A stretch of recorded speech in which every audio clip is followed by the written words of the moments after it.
এইটাই আমাদের বাংলার মানুষের আশা। যেহেতু সে এতিম, তার বাবাও নাই, তার মাও নাই, সে এতিম মানুষ। প্রেসিডেন্ট আসসালামু আলাইকুম প্রিয় বাংলাদেশবাসী। পাবনা জেলা থেকে সাতক্ষীরা থানা এবং বনগ্রাম মিয়াপুর থেকে একটি বক্তব্য আমরা পেশ করছি।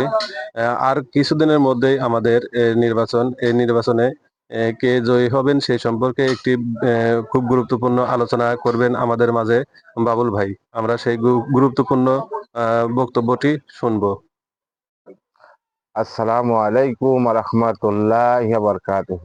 প্রিয় দেশবাসী, ভাই এবং বোনেরা, আপনারা আমাদের বাংলাদেশে অনেক সরকার দেখলেন, অনেক প্রেসিডেন্ট এসেছে।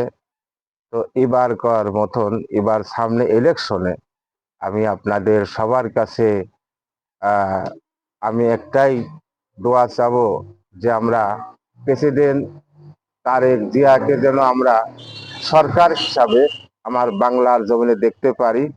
এইটাই আমাদের বাংলার মানুষের আশা। যেহেতু সে এতিম, তার বাবাও নাই, তার মাও নাই, সে এতিম মানুষ। প্রেসিডেন্ট তারেক জিয়াকে সবাই একটা করে ধানের শীষে ভোট আপনারা সবাই দেবেন ইনশাল্লাহ। আপনারা প্রেসিডেন্ট তারেক জিয়াকে একটা বারের মতন সবাই প্রেসিডেন্ট হিসাবে বাংলার জমিনে দেখতে চাই।